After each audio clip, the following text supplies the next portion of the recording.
Hello, everyone. Thank you for joining us today. I'd like to give you a brief welcome before we get started.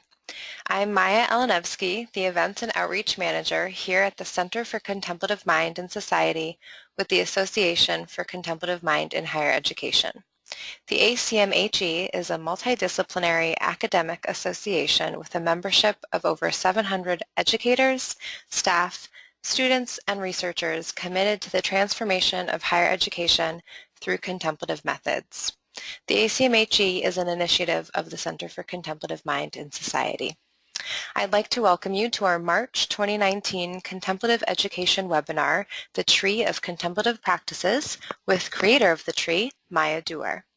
We'll be having a roughly 30-minute presentation, including practice, followed by a question and answer period of about 15 minutes. Now I'd like to give you a little background about our presenter. As a writer, consultant, and coach, Maia draws on her decades of Zen meditation practice, as well as training in anthropology to create powerful tools for integrating mindfulness into the workplace and in clients' everyday lives. Through her workshops, online programs, coaching, and her book, Work That Matters: How to Create a Livelihood That Reflects Your Core Intention, she has supported people around the world to create meaningful work. Maia has a master's in cultural anthropology from the California Institute of Integral Studies and was the research director at the Center for Contemplative Mind in Society from 2002 to 2004. She lives in Santa Fe, New Mexico. We are extremely excited to have her here with us today. Please welcome Maia. Hey everyone, I am going to turn my webcam on here just so we can all see each other for a moment, or at least you can see me.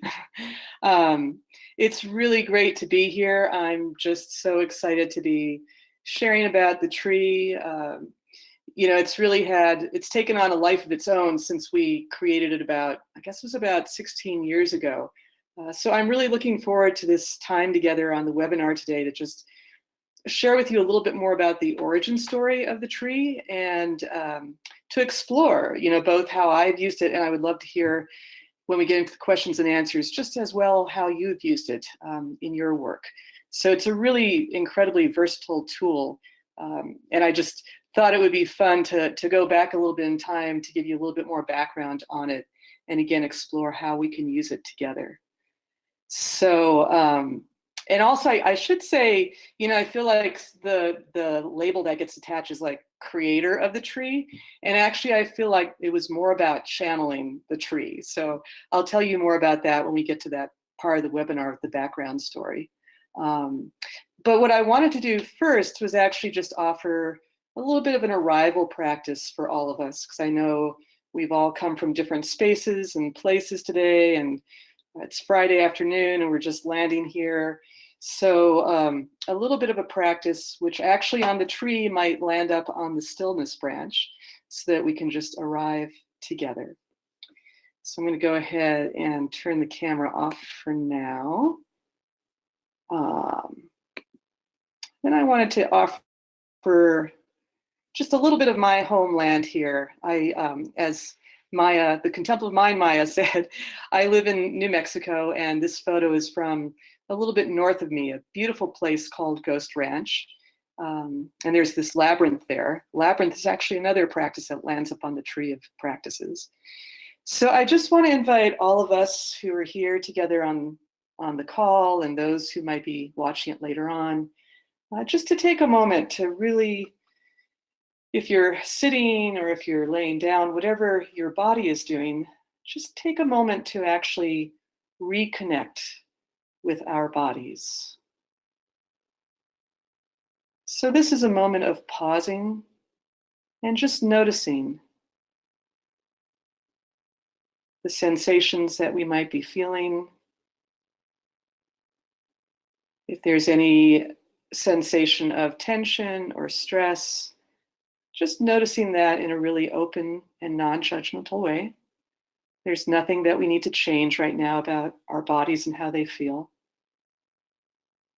It's just a moment to notice and pay attention.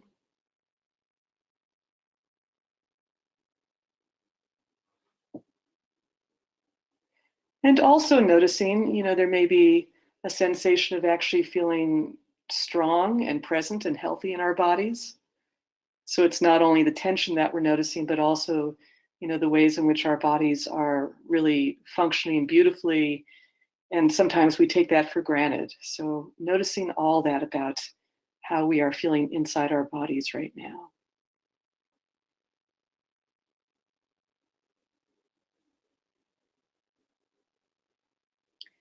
And then just sending our awareness to our breathing. Again, not needing to do anything different than what it is right now. So just noticing how your body is just naturally taking an in-breath and then exhaling that in every moment that we're alive. It's something we don't even have to think about. It's just happening. But we just want to offer a little bit of conscious attention to that right now. Just notice that movement of the in-breath and the out-breath.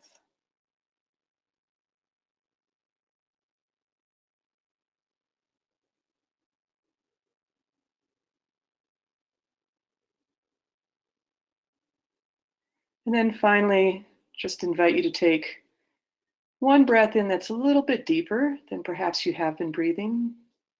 Just taking that oxygen in through your mouth, your nose, letting it fill up your lungs, and then just allowing that to gently release back out into the world.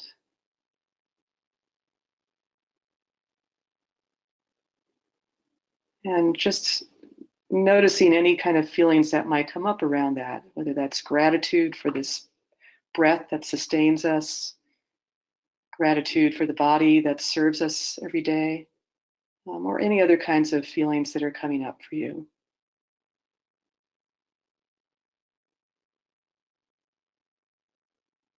And then just arriving and feeling ourselves fully together on this call for the next period of time.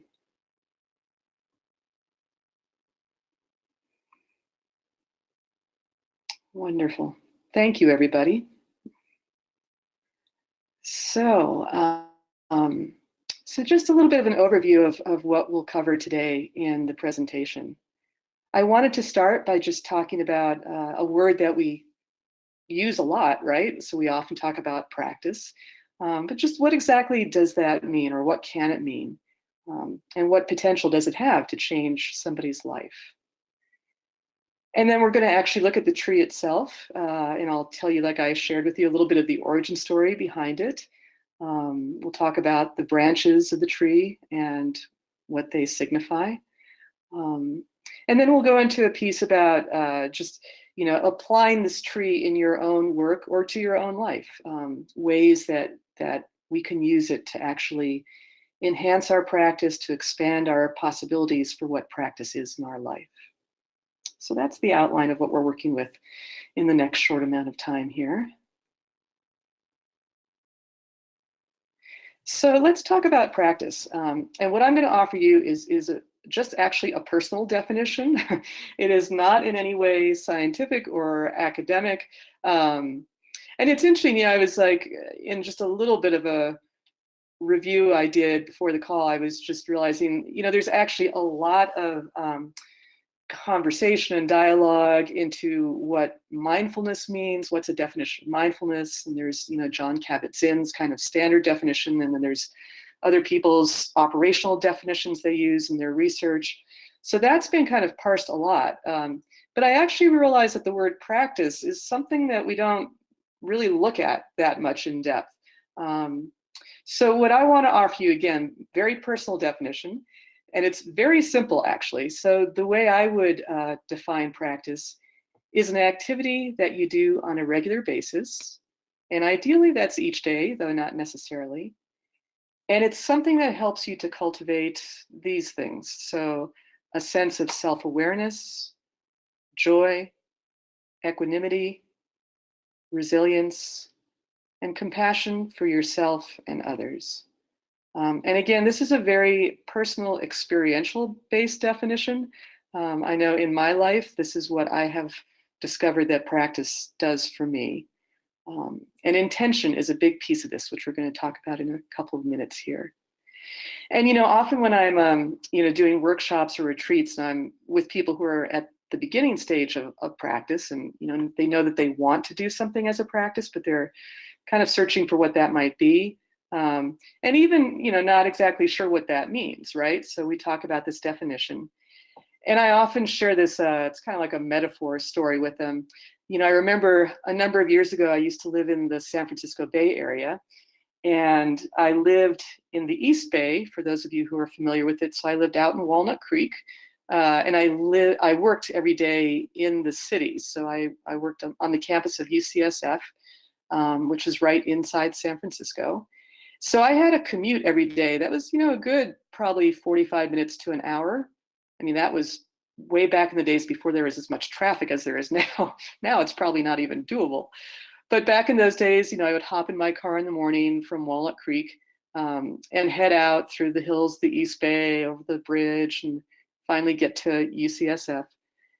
And there were many days when, honestly, and I'm ashamed to tell you this, but I would get in the car at my home in Walnut Creek. I would get out at work, and I would realize, oh my God, I have no idea where I just was for the last 45 minutes. I was literally on autopilot during those commute times, which probably is not all that uncommon, right?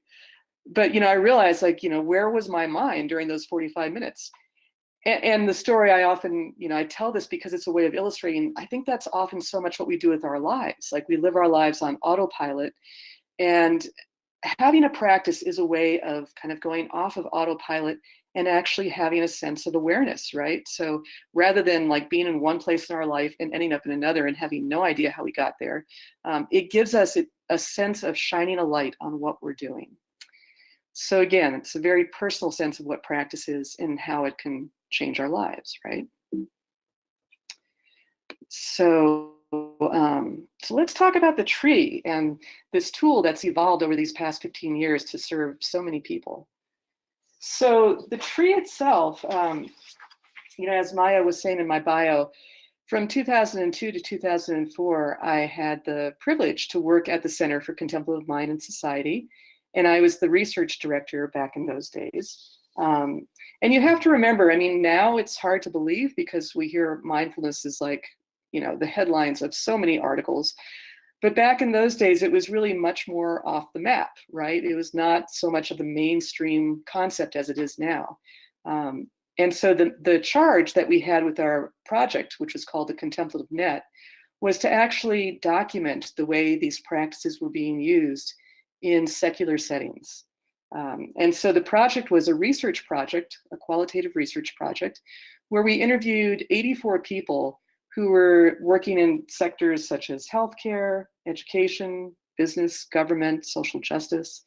And all of them were bringing practices in really creative ways into those settings. And again, back then, this was not so heard of. So our goal was to really document what they were talking about, document the practices, and find a way to share this so that it got more out into the mainstream. So my job, and it was really a dream job for me at that time, because I came in with a background in cultural anthropology, so I had a qualitative research background, and I also had a really deep interest in meditation, and specifically Buddhist meditation. So I got to actually immerse myself in these interviews that we did with these 84 folks who we talked to. And they were people like Angeles Arian, Bernie Glassman, Joan Halifax, Father Thomas Keating, Peter Senge, Margaret Wheatley. So just a really amazing list of people that we had as our interviewees. So my job was to sift through all that data that we had. We had these, hour-long interviews with people that we had transcribed. So I was going through the interviews, really, looking for the themes and the patterns that they were talking about. And what I started to notice was that, the interviewees spoke about bringing practices into places like prisons and schools and corporations. So they were very diverse places that they were doing this work in and very diverse practices. But the one pattern that became really clear, and many of them used this exact phrase, they talked about how important it was to meet people where they're at and to find ways to make practices accessible to diverse audiences. And I especially love, there was a story that Soren Gordimer, who went on to found Wisdom 2.0, but back in those days, he was working with young incarcerated men. And he told the story that I just loved. So this is Soren's story. A guy named Michael was in for a gang-related murder, and he used to come to our classes. But during the yoga class, he really wouldn't do yoga very much. And during meditation, he would just kind of look around. He wasn't really involved. But afterwards, he gave me a big hug, and he always thanked me. Over the weeks, I started to get frustrated with him, and I wondered, why do you show up to class if you're not interested in practicing? And then one day it hit me. He didn't come for the meditation or the yoga. He came for the hug. And then Soren went on to say, even if you never formally sit and close your eyes and meditate, but if you're creating a space that supports people where compassion can come forward and where they feel accepted, that's actually more of the central issue. And maybe that's really the heart of contemplative practice. So I just love that. And I feel like that set the tone for this tree. And basically, you know, I was going through all this data and trying to figure out how the heck do I present all this? And I just want to see if I can switch over here for a second. I wanted to show you, and it's in the report, the final report that we did. This was a list of all the practices that our interviewees named. So you could just see like how diverse that is. Everything from African dance to Aikido, to bubble baths, to massage, to music, to meditation. So this is what I was trying to make sense of, and just trying to imagine how can we present this in a way that's going to be really meaningful to people. And to really get Soren's point across, like what is the heart of contemplative practice? And so I really actually don't know where this came from, the tree. I think I probably like went out one day, you know, walking around the streets of Northampton, and I was amidst all these beautiful trees, and it kind of hit me like, oh, like this is it. Like these practices, they tended to group, you know, in different clusters, but they were all kind of connected in a way, and they all had this common, and these were the roots come in, which I'll show you in a minute. But it was really like a metaphor that's, once I got it, the tree, it was such a perfect metaphor. It's an organic living being, and the trunk and the branches are all connected. Even though there's like all these diverse leaves, they're all part of the whole, they're interconnected. So it just occurred to me, this is a beautiful way to communicate this information. I'm not an artist, so I didn't do the artwork on it, but you know, I came back and I talked to my research team, and I talked to Carrie, who is still on staff to this day. And Carrie is a really gifted artist, so she was the one who actually gave the tree its visual form. So one thing I want to point out, because it often gets overlooked, you know, I think when people look at the tree, they get really excited about all the different branches and the practices that are on the leaves. But often people overlook the roots. And the roots are actually the most important, in a sense, part of this tree to pay attention to. So even though there are all these diverse practices, they are connected by these two common roots. So first of all, everything on the tree, everything that's a practice, should have both of these aspects. So first of all, it's connecting you with something greater than yourself. So there's this sense of communion and connection that comes through a practice. And then the second root is about awareness. So all of these practices, and you know, many things that turn up on trees, the tree later on, they're also really cultivating your awareness. So the awareness of the wisdom that lives inside you, and also about your habits and choices and patterns. So that's really what distinguishes, you know, because you can have something on the tree that, like, say, let's take an example from the movement branch. So, you know, maybe running is something that somebody does. And what is it that distinguishes running from being just an activity or an exercise and shifts it to a practice? And it's these two roots, basically. And I wanted to share with you, the other day here in New Mexico, I got to know this young man, Christian Garrig, who's from a pueblo here, San Felipe Pueblo. So he's an indigenous young man here. And he has a running practice, basically. He didn't call it a practice, but he shared these words with me the other day, and I just thought they were such a beautiful example of what it means to actually practice, that I just wanted to let you all have a moment to read his quote there.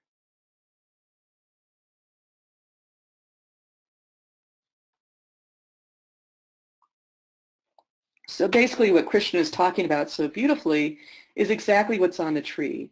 You know, he's talking about running as an opportunity for him to have space, to explore, to connect with his values, to redefine his values, to connect to his past, to his present.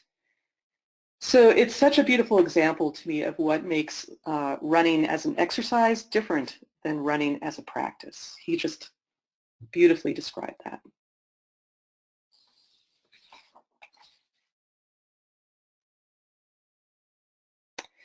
So I want to talk a little bit about the 7 branches that are on the tree. And I also just want to share with you guys, want to go back for a second. So you all are, this is a historic moment because Carrie and I did a revision of the tree before the call. All these years, one of the branches has been called the activist branch. And I just wanted to note, you know, we look back at the original report, it's actually the active branch. So activism is a part of that, but it's not the entire branch. So you all are seeing a new version of the tree today. So to go to these 7 branches and just talk a little bit about each one. So stillness practices are things like sitting meditation, for example. And the stillness practices are practices that cultivate a sense of calmness, of equanimity. The intention of those practices is to really quiet the mind, to still the body, and to increase awareness and then create space for wisdom or that connection to the divine, however people call that, to come forward. So that's one branch, and it's got numerous practices on it. And then there's the generative branch. And I chose that word generative because I love the definition of it. So the definition is the ability to give birth, to bring into being, or to evoke. So all the practices on that branch of the tree are really done with the intention of evoking something, whether that's loving kindness or compassion or a sense of devotion. That's what those practices are about. And then there's the creative branch. I think actually in the tree we call it the creation process branch. And those are all creativity practices, but again, done with the process as being the primary piece that we're paying attention to, not the product itself, but what is the process that people put themselves in when they're doing something like, say, mandala practice, or singing, or pottery. So again, you know, remembering that distinction between it can simply be an activity, but once you bring that intention to connect to something larger than yourself and to increase your self-awareness, it becomes a practice. And then there is the active branch, which includes things like activist activities, so things like the Bearing Witness Vigil that Bernie Glassman created that form, you know, where he took people to Auschwitz to really bear witness to the incredible suffering that happened there, and then to see what action arises out of that. But it also includes things like work. You know, perhaps you're at work in your daily life and, you know, you decide to make answering your phone a practice for yourself. I know I've worked in an office where we did this, where we actually waited for 3 rings for the phone before we picked it up. And we use those 3 rings to actually center ourselves and just be fully present before we said hello. And then there's the relational branch. And I love this one because I think so often people have this idea that practice is, you know, a very solo enterprise and you don't do it really with other people. But the relational branch is all about practices that we do in relationship. So it could be the practice of counsel circle, where people are coming together to speak mindfully about their experience in that moment. There are dialogue practices that have been developed that people use in relationship with each other. So that's a really fascinating part of the tree. And then movement practices are ones that emphasize movement as the path to awareness and connection. And things like we talked about, like running, dance, Aikido, yoga. And then finally, the ritual and cyclical branch. Because what we noticed, again, like when I heard that long list of practices that our interviewees were using, we just noticed that there were a number of them that came into that cluster, that people were actually doing things to mark the change of seasons or, a milestone in someone's life. These could be things like a seasonal retreat, could be a sweat lodge. So that became its own branch as well.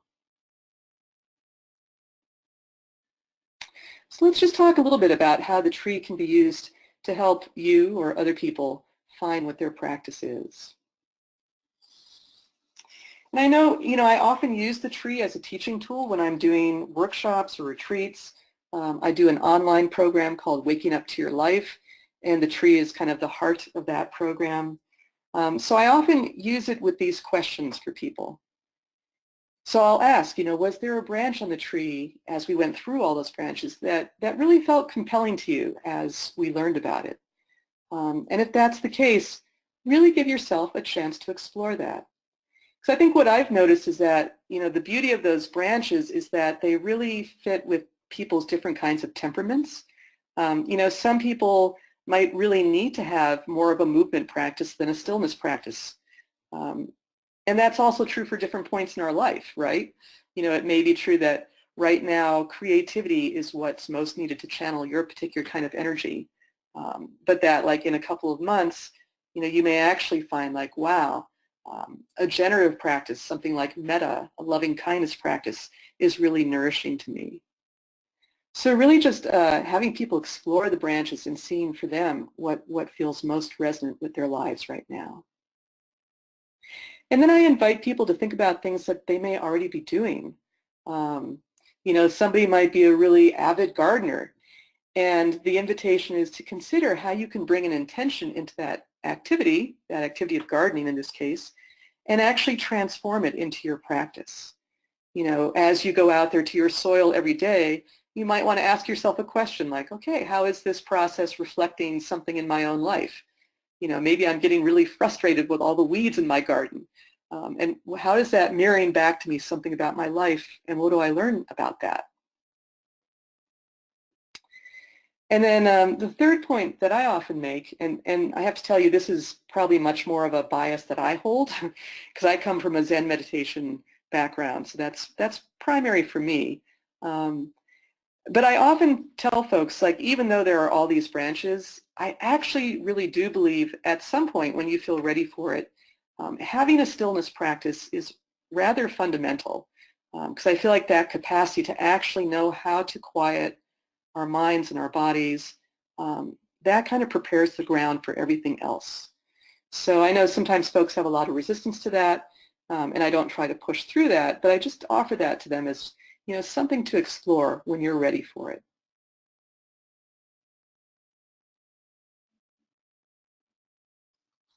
So, and the other thing that I often do in workshops is I will give people a blank copy of the tree.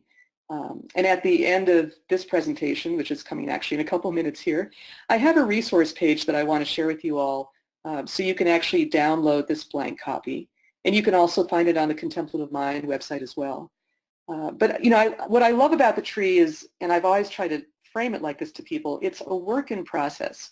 Even though when I got all that information that I was sifting through, and I was basically trying to come up with some kind of taxonomy of practice, but it was never meant to be like the end of the process.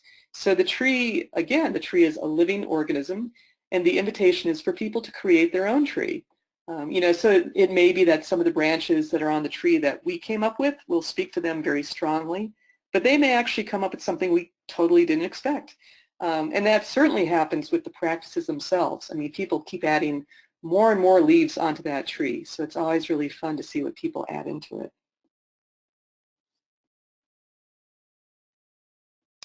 So, that's a kind of very basic overview of the tree, and I hope the background story just gave you a little bit more of a sense of where this is all coming from. And as we move now into just some conversation and questions and answers from all of you, I would love to hear, what, if you have used the tree in your work with students or with other groups, I would love to hear how you've done that, what you've learned, yeah, all of your own discoveries are part of this process as well. Thank you so much, Maia. So we would like to invite folks to submit their questions into the question box. I do see someone raising their hand, but unfortunately we don't use that function. So I do see some trickling in, and feel free to continue submitting those. Maia, I wanted to check if now is a good time for me to send that resource list to folks. Yeah, that would be great. Thank you. Okay. So I'm sending out the resource list that Maia referenced in a chat to all attendees right now.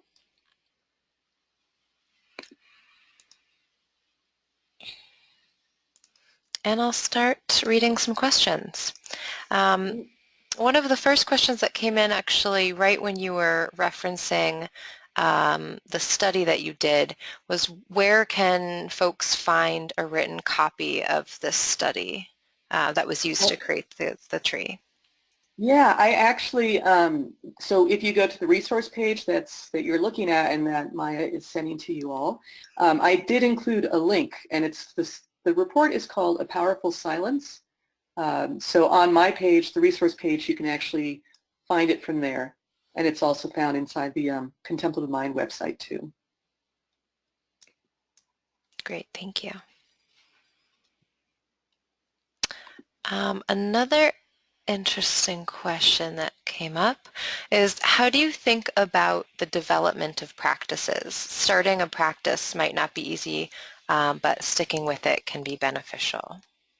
Mm-hmm. So the question is, how do I think about that? How do you think about the development of practices? Yeah. Yeah, I mean, I feel like that's such a huge thing to explore with people, right? And I feel like, you know, people often have like a honeymoon phase to practice. It's like, you know, they might go to a one-day retreat and just be completely, like it's something they've never done before, and hopefully it feels, you know, like such an amazing thing in their lives that they're just like, yeah, I have to keep doing that. And then I know in my trajectory of practice, that was certainly true for me. It was kind of like falling in love with practice, right? And then, you know, I think it's different for everybody when this happens, but I'd say it's probably pretty standard for it to happen. Like at some point, you know, a year or two or three beyond that, you kind of hit maybe a plateau, or even, you know, there are times, and I know Willoughby Britton really explores this, like practice doesn't always bring up just positive stuff. It can actually, you know, churn up this whole layer of things that we have been keeping down. And that, I think, is when it's really important to be getting support, either from a teacher or a group or just some kind of way that you're supported through that phase, because that's a really tricky part of practice, when we're actually, you know, a tsunami of unpleasant feelings and insights is arising, and we need to kind of figure out how to work with that. Yeah, and then, you know, I think beyond that, there's, you know, many other subtle phases. And I know, gosh, I'm trying to remember his name, Alan, but he's a Vipassana teacher who has written a lot about this. Like, you know, he's kind of broken it down, I think, into 9 very distinct phases of practice. So certainly there's a lot that's out there about looking at how a practice progresses. And yeah, that's a great question, though. Thank you for that one.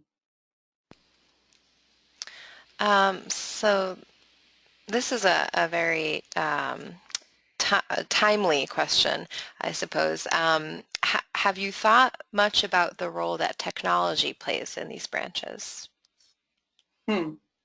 That's a great question. I mean, when we did the original tree, that was really not part of the landscape in any of the way it is at all right now. Yeah, I mean, I think that, you know, again, inviting each of you to create the tree in the way that makes sense for you.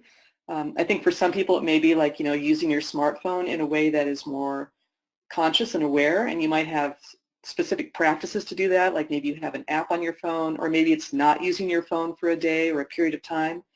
But I think that's, you know, right now it's especially important to actually weave that into the tree because it's so prevalent for so many people.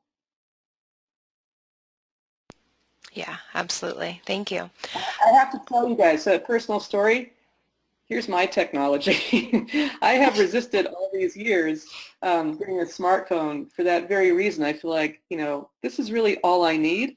And I feel like it saves me from getting sucked into that little device because I know that's what would happen to me too. So I really appreciate my flip phone. I don't think I've seen one of those for quite some time, but I fully respect your commitment to that.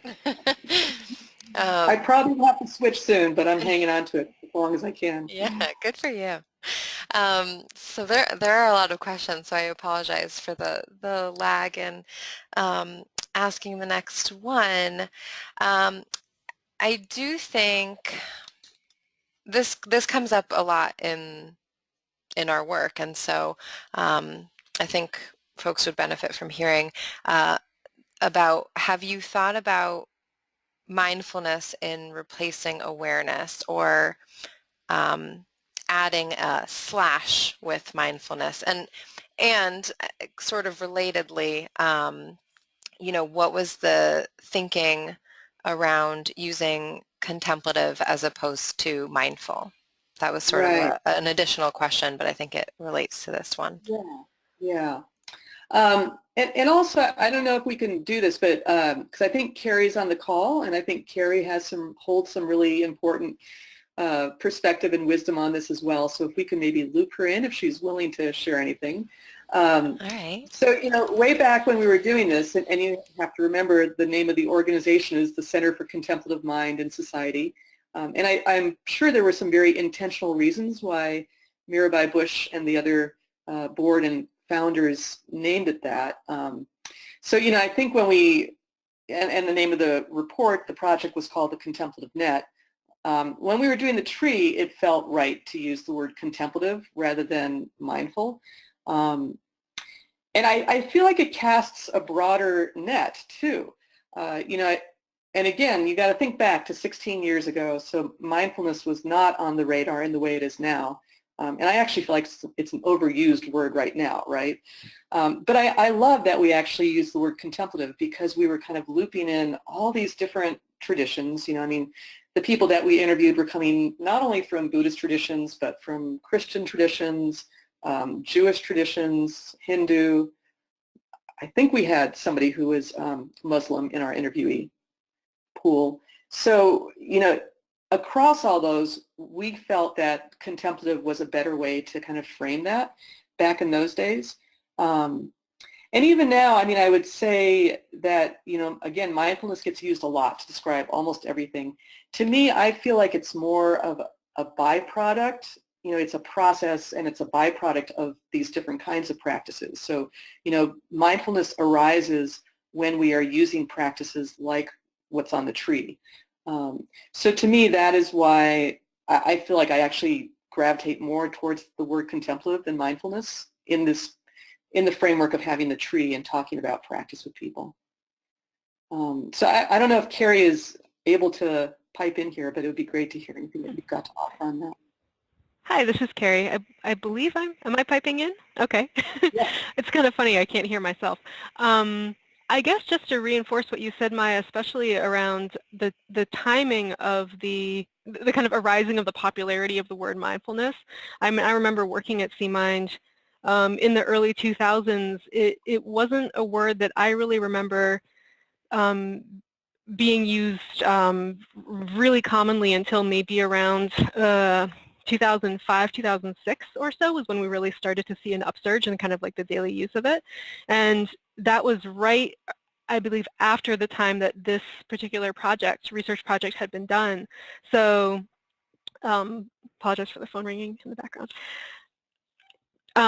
So yeah, that's a very practical reason why we didn't use the word mindfulness then, was it was just not the word that we had at the time. And I also agree that I feel like to this day there's such a variety of definitions of mindfulness that as an organization, CMind hasn't really stepped forward to say like, okay, we think mindfulness means this, right? A lot of times folks do use what's kind of popularized as like the John Kabat-Zinn definition, but even that, I think there's different ways that we can understand the term, and that can be both a source of creativity, and it can also be kind of problematic.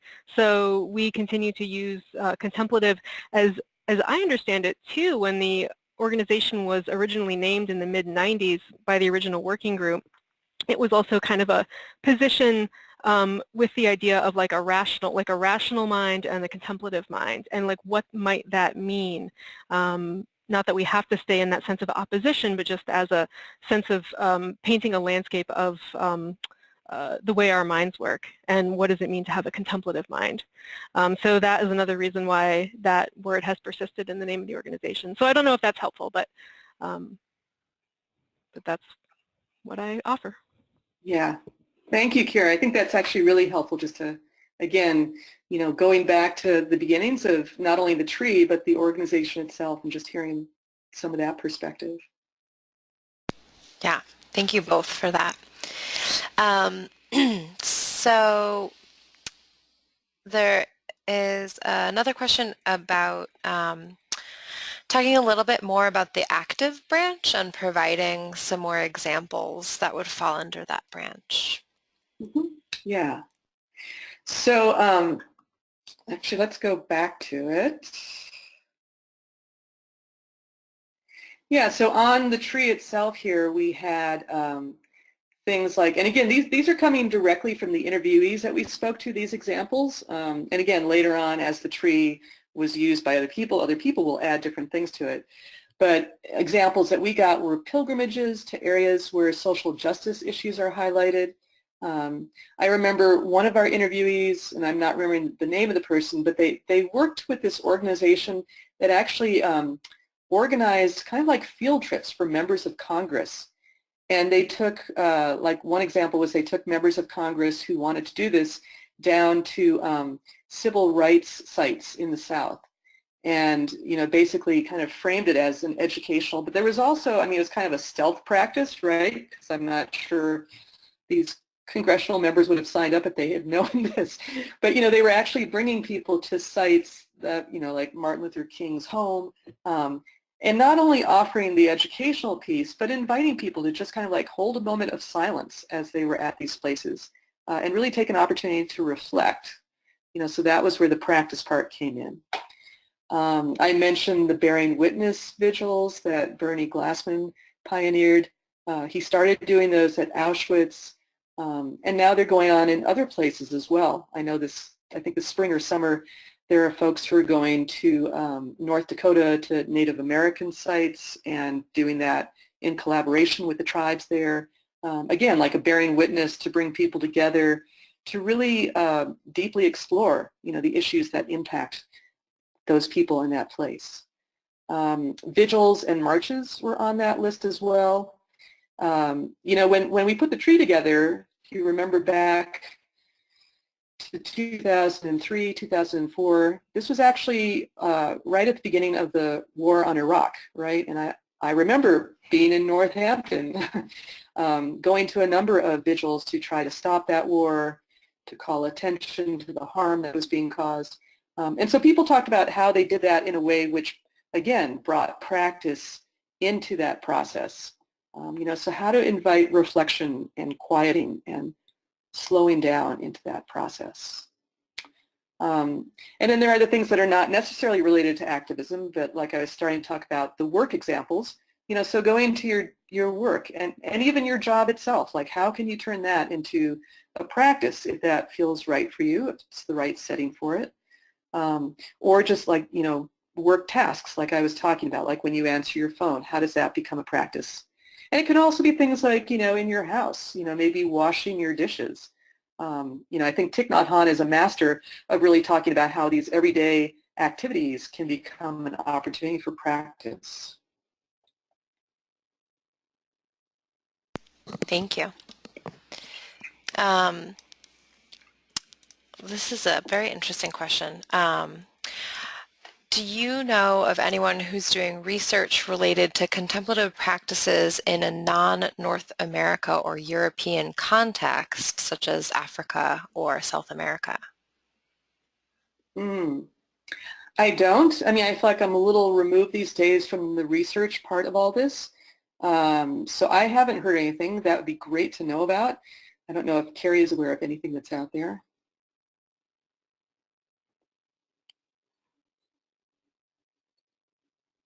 Or if anybody else is, I'd be glad to hear about it.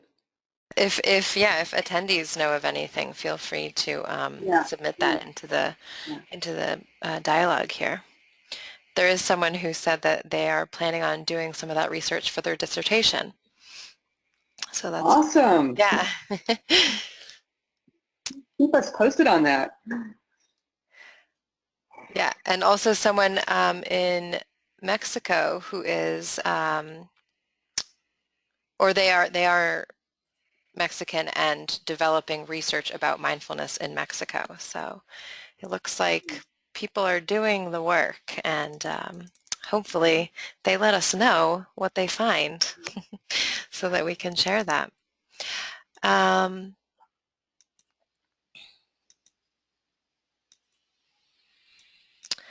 So another question that could be helpful for using these practices beyond higher education and just in your daily lives is, do you have an age recommendation, or do you have sort of a children's version of the tree? I don't, but that's a beautiful idea. Yeah. And I think actually, you know, it would be really interesting to explore that. And again, there may be somebody on the call who's doing this work.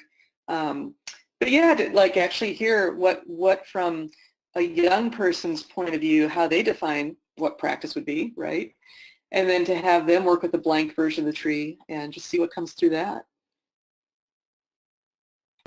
Yeah, that's a great idea. Thank you.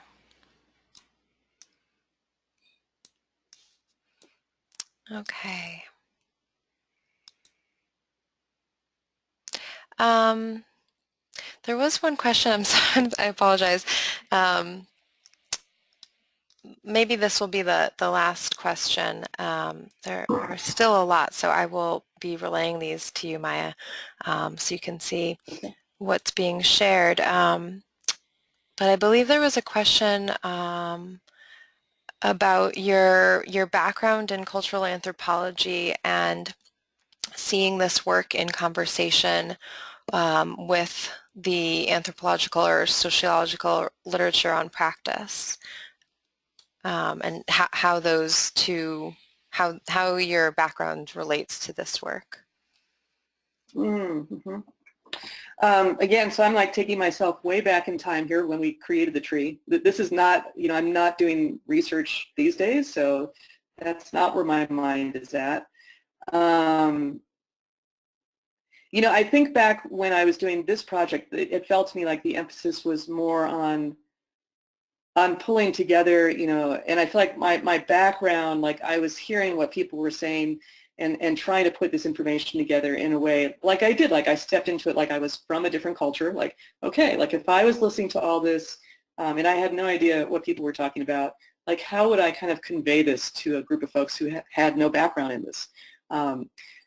So I feel like I was entering it more from that way of being an anthropologist rather than like going out and there's not a lot in that original report that is kind of doing background on like, okay, this is how contemplative practice would be defined in this culture. It wasn't that as much as it was understanding that we were seeing back in those days. It was like a cultural phenomenon that was just at the beginning of emerging. So I felt like my role was to kind of, you know, with an anthropologist's eyes to actually, you know, document that and figure out ways to communicate it. So I'm not sure I could answer that question exactly as it's been asked to me, but I appreciate the thinking behind it. Mm. Hey, I did have one last thing, Maia. Yeah. One second. Of course. I also just want to share with folks, like, you know, a way to use it with people. So we talked about like the blank tree as a small handout. The other thing that I've done is actually done a tree like on a really large piece of poster paper. And then in the resource page that all of you have access to, you can actually get like leaf-size Post-it notes. So that's a way to get a whole group all together, not just people working on their own individual trees, but actually to have a group, you know, come up on their Post-it notes with practices and then they put them on the physical poster tree. So that's a really kind of fun way to have a group tree created together. And so you can find the leaf size post-it notes on that resource page that we're sending you. Awesome. Thank you. Thank you. So I think we are going to wrap up. Thank you, Maia, for answering all these great questions. Thank you, everyone, for submitting these questions. I will share the questions with Maia after the fact. I did just want to mention a few CMind announcements. We are thrilled to announce that the call for proposals to present at our 11th annual ACMHE conference is now open. You can learn more about the conference and read the CFP at www.acmheconference.org.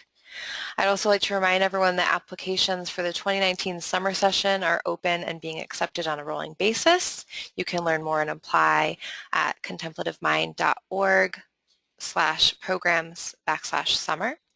And lastly, the deadline for submissions to the Journal of Contemplative Inquiry, Volume 6 is Monday, April 1st, so there's still time to get something in if you're interested. Thank you, Maia, so much for sharing your work with us today. Thank you all for joining us. Thanks again, and thank you all. Thank you, everybody. Take care.